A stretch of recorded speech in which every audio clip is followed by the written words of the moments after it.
ఇవాళ నేను ఇక్కడికి వచ్చింది ప్రత్యేకంగా మీ అందరికీ ఒక ముఖ్యమైన విషయం మీకు చెప్పడానికి. కేంద్ర ప్రభుత్వం ఈ మధ్య కాలంలో ఒక కార్యక్రమం తీసుకొని వచ్చింది. స్పెషల్ ఇంటెన్సివ్ రివిజన్ అంటే మన ఓట్లకు సంబంధించిన కార్యక్రమం. ఈ బూత్ లెవెల్ ఏజెంట్ల కోసం మీరు ఏం చేయాల్సి ఉంటుంది ఎస్ఐఆర్ కార్యక్రమంలో అని చెప్పి మీకోసం ఒక ప్రజెంటేషన్, ఆ ప్రజెంటేషన్ తర్వాత మీకు ఇది ప్రత్యేకంగా ఒక హ్యాండ్ బుక్ కూడా మీకోసం తయారు చేయడం జరిగింది, మీకు ఇవ్వడం కూడా జరుగుతుంది. ఒక్కసారి దయచేసి అందరూ కూడా స్క్రీన్ మీద కాన్సన్ట్రేట్ చేయాలని చెప్పి హృదయపూర్వకంగా మీ అందరినీ కోరుతా ఉన్నాం. ఈ ఎస్ఐఆర్ అంటే ఏంటి? Next slide. అసలు ఎస్ఐఆర్ అంటే ఏంటిది? ఎస్ఐఆర్ అంటే స్పెషల్ ఇంటెన్సివ్ రివిజన్. ఈ స్పెషల్ ఇంటెన్సివ్ రివిజన్ ద్వారా ఏం జరుగుతుంది అంటే మరి ప్రతి ఇంటికి ఎన్నికల సంఘం యొక్క అధికారులు, రాష్ట్ర ప్రభుత్వ అధికారులు వచ్చి ప్రతి ఇంట్లో ఎవరుంటున్నారు, ఎంతమంది ఓటర్లు ఉన్నారు అని చెప్పి లెక్కలు తీసే కార్యక్రమం ఈ ఎస్ఐఆర్ అనే కార్యక్రమం. ఒక రకమైన వడపోత కార్యక్రమం ఎస్ఐఆర్ కార్యక్రమం. ఎవరు చేస్తారు దీన్ని? ఎవరు చేస్తారు అంటే బూత్ లెవెల్ ఆఫీసర్స్ అని ఉంటారు, బిఎల్ఓస్, అంగన్వాడీ టీచర్లు, మెప్మా రిసోర్స్ పర్సన్లు, వాళ్ళే మీకు తెలిసిన వాళ్ళే ఉంటారు, కొత్త వాళ్ళేమి ఆకాశంలోకి వెళ్ళి రారు.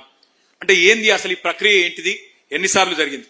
ఎస్ఐఆర్ ఏమి మొదటిసారి జరగడం లేదు భారతదేశంలో.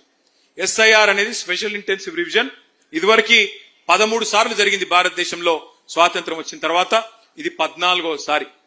చివరిసారి ఎప్పుడు జరిగింది అంటే మనకు ఉమ్మడి ఆంధ్రప్రదేశ్ ఉన్నప్పుడు 2002వ సంవత్సరంలో ఆనాడు ఈ ఎస్ఐఆర్ అనే కార్యక్రమం జరిగింది. మరి ఎస్ఐఆర్ లో ఏం చేస్తారు అంటే చివరిసారి ఎప్పుడైతే ఎస్ఐఆర్ జరిగిందో 2002లో ఆ 2002 ఓటర్ లిస్టు తీసుకుంటారు. అట్లాగే కొత్త ఓటర్ లిస్ట్ అంటే మొన్న 2025 ఏదైతే ఎన్నిక లేటెస్ట్ ఓటర్ లిస్ట్ ఉంటుందో ఆ రెండు తీసుకొని పక్కన పెట్టుకొని అధికారులు పోల్చి చూసుకుంటారు.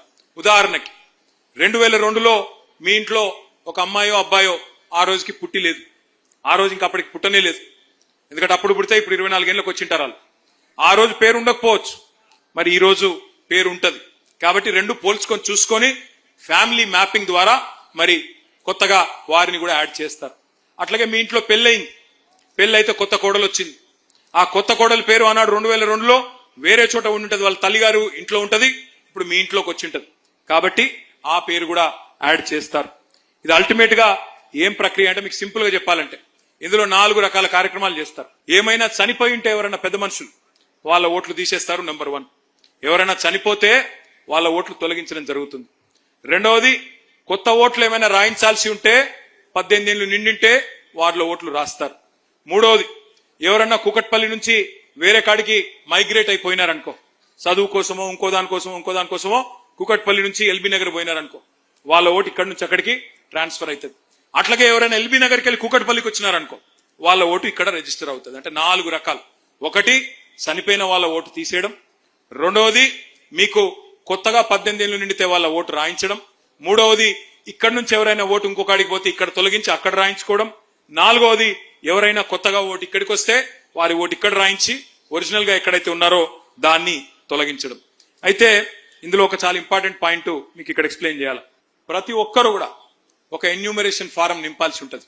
మీ గతంలో ఓటు ఉండొచ్చు. ఇప్పుడు కృష్ణారావు గారు ఉన్నారు, కృష్ణారావు గారు వాళ్ళ ఇంట్లో వాళ్ళ శ్రీమతి వాళ్ళ కొడుకు వాళ్ళందరికీ ఒక ఫామ్ వాళ్ళే నింపుతారు. బిఎల్ఓస్ వచ్చి మనకు చూపెడతారు, అన్న ఇది మీరేనా, మీ అబ్బాయేనా అని అడుగుతారు. అవును అని చెప్పాలా, టిక్ చేస్తారు, ఒక ఫోటో తీసుకుంటారు, వెళ్ళిపోతారు. దీని ఎన్యూమరేషన్ ఫామ్ అని అంటారు. ఇక్కడ నెక్స్ట్ స్లైడ్. మొత్తం తెలంగాణలో ఇది చాలా ఇంపార్టెంట్ స్లైడ్, దయచేసి మీరు చూడాలా. ఈ రోజు ఈ నిమిషానికి 3.39 కోట్ల ఓట్లు ఉన్నాయి తెలంగాణలో అని ఎలక్షన్ కమిషన్ వెబ్సైట్ చెప్తా ఉన్నది. మొత్తం పోలింగ్ బూత్లు ఎన్ని ఉన్నాయంటే 35,985 మొత్తం రాష్ట్రంలో. ఓట్లు 3.39 కోట్లు. అట్లాగే పోలింగ్ బూతులు దగ్గర 36,000 పోలింగ్ బూతులు ఉన్నాయి. ఇందులో ఇప్పుడు జరుగుతున్నది ఏంటి అంటే ఆఫీసులలో ఎవరైతే బిఎల్ఓస్ ఉన్నారో వాళ్ళ ట్రైనింగ్ కార్యక్రమం నడుస్తున్నది. వాళ్ళు ఫ్యామిలీ మ్యాపింగ్ చేస్తా ఉన్నారు. మీ ఇంట్లో 2002 లిస్టు 2025 లిస్టు పట్టుకొని ఫ్యామిలీ మ్యాపింగ్ కార్యక్రమం ఇప్పుడు వాళ్ళ ఆఫీసులలో జరుగుతా ఉంది. కానీ ఫీల్డ్ వెరిఫికేషన్ అంటే మీ ఇంటింటికి వచ్చే కార్యక్రమం ఎప్పుడు చాలు అవుతుందంటే జూన్ 25 నుంచి చాలు అవుతుంది. జూన్ 25 నుంచి జూలై 24 దాకా ఇంటింటికి వచ్చే కార్యక్రమం అధికారులు ఆ కార్యక్రమం జరుగుతుంది. ఇక్కడనే మరి మన పార్టీ తరఫున కూడా బూత్ లెవెల్ ఏజెంట్లను మనం అపాయింట్ చేసుకున్నాం. ఆ బూత్ లెవెల్ ఏజెంట్ల కార్యక్రమం, బూత్ లెవెల్ ఎవరెవరైతే ఏజెంట్స్ ఉన్నారో వారు కార్యక్రమం ఏంటి, వాళ్ళ పాత్ర ఏందో నేను మళ్ళీ చెప్తాను. జూన్ 25 చాలు అయి జూలై 24 దాకా ఈ కార్యక్రమం కొనసాగుతుంది. జూలై 24 నుంచి మీరు అభ్యంతరాలు చెప్పాల్సింది మరి 30 ఆగస్టు దాకా మీరు అభ్యంతరాలు చెప్పొచ్చు, అభ్యంతరాలు సమర్పించవచ్చు 30 ఆగస్టు దాకా. అంటే ఒక నెల రోజుల పాటు మీరు అబ్జెక్షన్ చెప్పొచ్చు. సార్ ఇది మీరు తప్పు చెప్పారు, అక్కడ ముసాయిదా 31 జూలై నాడు డ్రాఫ్ట్ ఓటర్ లిస్ట్ పబ్లిష్ చేస్తారు.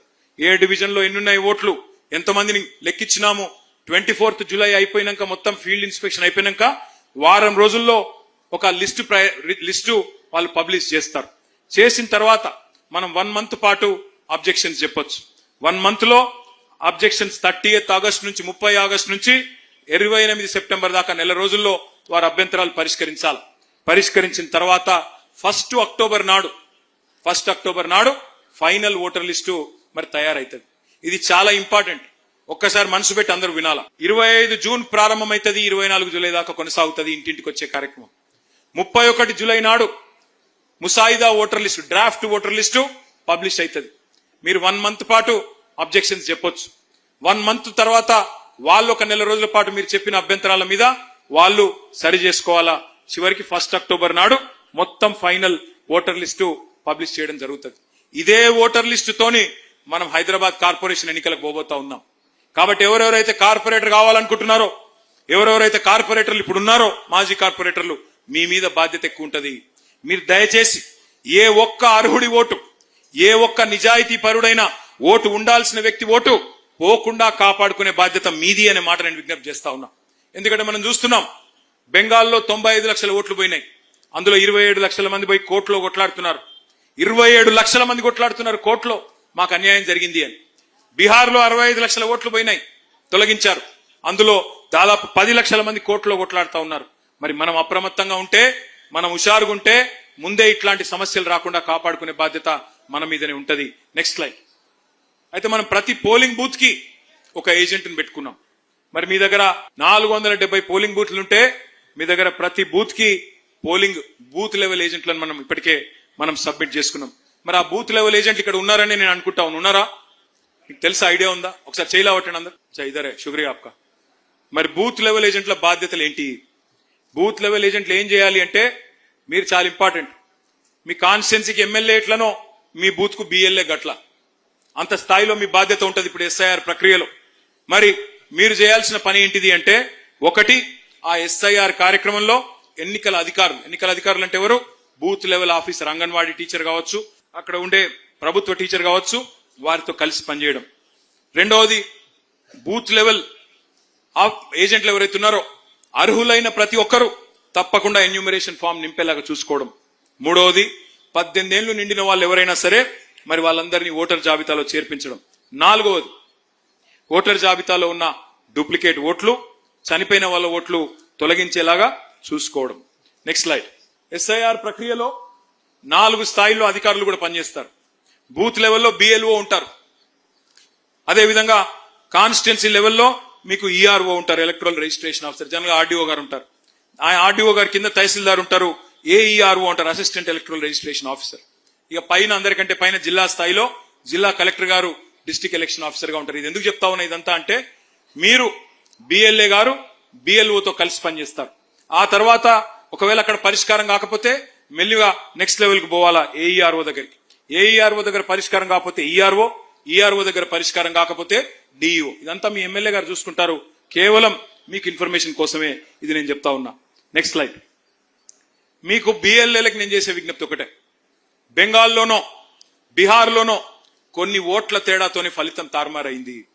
మళ్ళీ మనకు నష్టం జరగకూడదు, మన తెలంగాణలో అది పునరావృతం కాకూడదంటే మీ లక్ష్యం ఒకటే కావాలా, ఒక్క అర్హుడి ఓటు కూడా పోవడానికి వీల్లేదు. ఈ గులాబీ కండువా కప్పుకున్న వాళ్ళు మీకు రక్షణ కవచంలాగా ఉంటారు అనే సందేశం కింద ఉండే కార్యకర్తలకు ఇవ్వాలి. కొంత అనుమాన పడుతున్నారు మన మైనారిటీ సోదరులు, ఈ బీజేపీ వాళ్ళు మా ఓట్లు ఏమైనా తీసేస్తారేమో అని చెప్పి. ధైర్యంగా ఉండాలా, వాళ్లకు మనం ధైర్యం చెప్పాలా, మనం ఏం పని చేయాలనేది కూడా ఒక్కసారి నేను మీకు చెప్పే ప్రయత్నం చేసిన. బిఎల్ఓకి 5 బాధ్యతలు. ఆ 5 బాధ్యతలు ఏంటి? మీరు బిఎల్ఓతో పాటు మీరు కూడా ఫీల్డ్కి పోవాలా. ఆ బిఎల్ఓ గారు ఏం ఎంటర్ చేస్తున్నారో ఆ యాప్ ను కూడా గమనించండి. తప్పకుండా అక్కడ ఏమైనా తప్పు జరిగితే వెంటనే మీరు ఛాలెంజ్ చేయండి, తేడాలు ఏమైనా ఉంటే వెంటనే ఛాలెంజ్ చేయండి. ప్రతి తొలగింపును మీరు ట్రాక్ చేయండి. ఒక్క ఓటు తీస్తున్నారంటే అది నిజమా కాదా ఇది మీకంతా కూడా హ్యాండ్ బుక్ లో మీకు రాసి ఉంది, కానీ మీకు చెప్పడానికే ఇది నేను ఎక్స్ప్లెయిన్ చేసే ప్రయత్నం చేస్తా ఉన్నా. నెక్స్ట్ ఇగో ఇది ఒక్కసారి చూడండి మీరు. ఎన్యూమరేషన్ ఫారం ఇది మీకు అన్ని కూడా మీ బుక్ లో ఉంటది, కానీ ఏమేం నింపాలి అందులో మీ ఆధార్ నెంబరు, మీ తండ్రి పేరు, తల్లి పేరు, భార్య పేరు, భర్త పేరు, మీ పుట్టిన తేదీ, మీ ఫోన్ నంబరు, మీ తండ్రి ఓటర్ ఐడి, మీ తల్లి ఓటర్ ఐడి, మీ భార్య లేదా భర్త ఓటర్ ఐడి, ఒక కొత్త ఫోటో, ఇవన్నీ కూడా మీ దగ్గర ఆల్రెడీ ఉంటాయి. వాటిని అందులో ఎంటర్ చేసినట్టయితే ఈ కార్యక్రమం దిగ్విజయంగా పూర్తవుతుంది. నెక్స్ట్ ఎలక్షన్ కమిషన్ ఒక 13 రకాల పత్రాలు అడుగుతున్నది. ఏది ఇచ్చినా సరే మీరు మీ దగ్గర పాస్పోర్ట్ ఉంటే పాస్పోర్టు, బర్త్ సర్టిఫికేట్ ఉంటే బర్త్ సర్టిఫికేట్, రేషన్ కార్డు ఉంటే రేషన్ కార్డు, లేదా మీరు కట్టిన ఎలక్ట్రిసిటీ బిల్లు, ఇవన్నీ కూడా 13 రకాలు. ఏది ఇచ్చినా సరే వాళ్ళు తీసుకోవాలి, తీసుకొని యాక్సెప్ట్ చేయాలి, మిమ్మల్ని ఓటర్ గా నమోదు చేయాలి, లేకపోతే వెంటనే మనం ఛాలెంజ్ చేసే అవకాశం ఉంటుంది. Next slide. ఇవన్నీ కూడా మీ బుక్ లో ఉంటాయి, మీకు ఇచ్చే బుక్ లో మీరు ఎవరు కూడా ఆందోళన పడాల్సిన అవసరం లేదు. ఇది చాలా ఇంపార్టెంట్, ఈ స్లైడ్ చాలా చాలా ఇంపార్టెంట్. నేను మొన్న జూబ్లీ హిల్స్ ఎలక్షన్ లో ఒకటి గమనించిన, మీరందరూ కూడా అక్కడికి వచ్చి ఎర్రగడ్డ డివిజన్ లో బ్రహ్మాండంగా పనిచేసినారు. ఆ ఎర్రగడ్డ డివిజన్ లో మీరందరూ చూసింటారు, ఓట్లు చూస్తేనేమో 60-70 వేల ఓట్లు ఉంటాయి ఆ ఎర్రగడ్డ డివిజన్ లో, కానీ నిజంగా ఎన్ని ఉన్నాయని చూస్తే 40 వేలకు మించి లేవు. మరి ఎక్కడ పోయినారు మిగతా వాళ్ళందరూ అని చూస్తే ఇక్కడికి వెళ్ళి షిఫ్ట్ అయిపోయి ఉంటారు. కొంతమంది చనిపోయిన వాళ్ళు ఉన్నారు, కొన్ని దొంగ ఓట్లు కూడా ఉన్నాయి, డూప్లికేట్ ఓట్లు ఉన్నాయి. డూప్లికేట్ ఓట్లు అంటే ఏంటి? మొన్న కాంగ్రెస్ గెలిచిందే డూప్లికేట్ ఓట్లతో జూబ్లీ హిల్స్ లో. మనమేమో అప్రమత్తంగా లేము, వాళ్ళు అప్రమత్తంగా ఉన్నారు, ముందే రాయించుకున్నారు, అధికారం ఉన్నారు కాబట్టి వాళ్ళు చేయాల్సిన జాగ్రత్తలు తీసుకున్నారు, దాంతోనే గెలిచిపోయినారు. 4 రకాల డూప్లికేట్ ఓట్లు ఉండే అవకాశం ఉంది. ఒకసారి జాగ్రత్తగా మనసు పెట్టినండి. నెంబర్ 1, మీ కాన్స్టిట్యున్సీలోనే రెండో ఓటు ఉండే అవకాశం ఉంది. ఒక ఓటు కేపీహెచ్బిలో ఉండొచ్చు, ఇంకో ఓటు బేగంపేటలో ఉండొచ్చు. ఒకటే ఓటర్కి మీకు చూపెడతా, ఎగ్జాంపుల్ కూడా చూపెడతా. ఒకటే ఓటు కాన్స్టిట్యున్సీ పరిధిలో 2 చోట్ల 3 చోట్ల ఉండొచ్చు. లేదా రెండవది మీ పార్లమెంట్ కాన్స్టిట్యున్సీ లోపల ఉండొచ్చు. ఒక ఓటు కుకట్పల్లి ఉండొచ్చు, ఇంకో ఓటు కుత్బుల్లాపూర్ లో ఉండొచ్చు. మూడవది ఒక ఓటు కుకట్పల్లిలో ఉండొచ్చు, ఇంకో ఓటు మా సిరిసిల్లలో గ్రామీణ ప్రాంతంలో ఉండొచ్చు. ఇక నాలుగోది ఒక ఓటు ఇక్కడ ఉండొచ్చు, రెండో ఓటు ఆంధ్రప్రదేశ్ లో ఉండొచ్చు. ఇట్లా 4 రకాల డూప్లికేట్ ఓట్లుండే అవకాశం ఉన్నది. ఇది చాలా చాలా ఇంపార్టెంట్. ఎందుకంటే ఇప్పుడు ఈ ఎస్ఐఆర్ యొక్క ఉద్దేశం ఏంది? డూప్లికేట్ ఓట్లు లేకుండా ఒక మనిషికి ఒకటే ఓటు ఉండే విధంగా చూసుకోవడమే ఈ కార్యక్రమం యొక్క ఉద్దేశం. కానీ అందులో భాగంగా మరి ఎవరికి అన్యాయం కూడా జరగకుండా చూసుకోవాల్సిన బాధ్యత మన మీదనే ఉంది. ఈ లిస్టు మొత్తం నేను మీ కృష్ణారావు గారికి ఇస్తా. డూప్లికేట్ ఓట్ల లిస్టు కృష్ణారావు గారికి ముందే నేను ఇస్తాను. మన దగ్గర ఆల్రెడీ ఒక సాఫ్ట్వేర్ ఉంది. గతంలో ఓటర్ లిస్ట్ లో ఎన్ని డూప్లికేట్ ఓట్లు ఉన్నాయి దానికి సంబంధించిన లిస్టు కూడా మన దగ్గర ఉంది. ఒక ఎగ్జాంపుల్ మీకు చూపెడతాయి. Next slide. ఇది ఒక్కసారి జాగ్రత్తగా చూడండి మీరు. జూబ్లీ హిల్స్ మొన్న జరిగిన ఎన్నిక ఇది. ఒక అమ్మాయి పేరు, నిజమైన నంబర్, ఇది నిజమైన పేరు. ఒక అమ్మాయి పేరు ఏ లావణ్య, భర్త పేరు ఏ శ్రీనివాస్. కానీ ఆమెకు దాదాపు 5 ఓట్లున్నాయి. 2 జూబ్లీ హిల్స్లున్నాయి, ఒకటి ముషీరాబాద్, ఒకటి అంబర్పేట, ఒకటి ఖైరతాబాద్. ఒకటే పార్లమెంట్ పరిధిలో, సికింద్రాబాద్ పార్లమెంట్ పరిధిలో ఈ అమ్మాయికి 5 ఓట్లున్నాయి. అయితే ఇక్కడ ఒక చిన్న విషయం, అమ్మాయి ఖచ్చితంగా దొంగ ఓట్లని నేను అంటలేను. నిజంగా కూడా ఒక ఏ లావణ్య, ఏ శ్రీనివాస్, ఇంకో అమ్మాయి కూడా ఉండొచ్చు, నేను కాదంటలేను. కానీ ఆ వెరిఫికేషన్ చేయాల్సిన బాధ్యత మన మీదనే ఉంటది. ఎక్కడ నిజానికి అమ్మాయికి ఓటు ఉంది, ఈ లిస్టు మొత్తం మీకే ఇస్తా. మీకే అంటే మీ ఎమ్మెల్యే గారికి ఇస్తా, మీ ఎమ్మెల్యే గారు బూత్ల వారీగా మీకు ఇస్తారు. అప్పుడు ఏం చేయాలి మీరు? ఆ ఇంటికి పోయినప్పుడు ఆ లావణ్య గారు అక్కడే ఉంటుందా, లేకపోతే బేగంపేటలు ఉంటుందా, లేకపోతే కుత్బుల్లాపూర్లు ఉంటుందా, లేకపోతే సిరిసిల్లలు ఉంటుందా, లేకపోతే విజయవాడలు ఉంటుందా, ఎక్కడ ఉందో చూసుకొని వారిని అడగండి మీరు. అమ్మా మీ ఓటు ఇక్కడ రాయించుకుంటారా, అక్కడ రాయించుకుంటారా తెలుసుకోండి. ఏదో ఒక చోటనే ఓటు ఉండాలి, లేకపోతే నష్టం జరుగుతుంది అని చెప్పి వాళ్ళని బుదిరకిచ్చి, ఇదిగో ఇదన్నీ కూడా నిజమైన డేటా. ఇది నేను ఇట్లా దీపిస్తే మీరు నంబర్, నేను చెప్పేది ఇట్లా డూప్లికేట్ ఓట్లు ఎట్లున్నాయని లెక్క దీపిస్తే ఒక్కొక్క నియోజకవర్గంలో దగ్గర 30 నుంచి 40 వేల డూప్లికేట్ ఓట్లు ఉన్నాయి.